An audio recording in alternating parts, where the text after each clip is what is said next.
تو رو خدا نبات استفاده نکنید.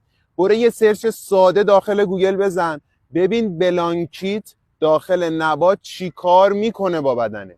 یعنی عامل اصلی سرطان کبد که تموم ایرانی‌ها دارن میگیرن همین استفاده کردن از نبات.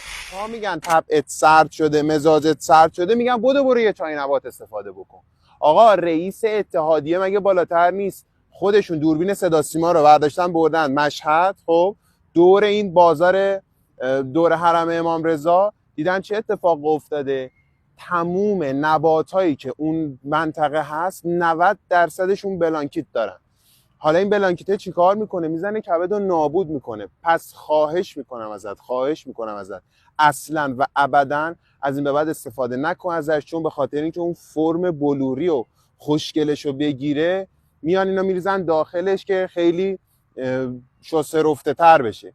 آقا چی کار بکن؟ بیا داخل پیج من تا کامل در مورد طبع بدنی و مشکلاتی که طبع بدنی به وجود میاره تخصصی این مشکل حلش بکنی، نه با چای نبات.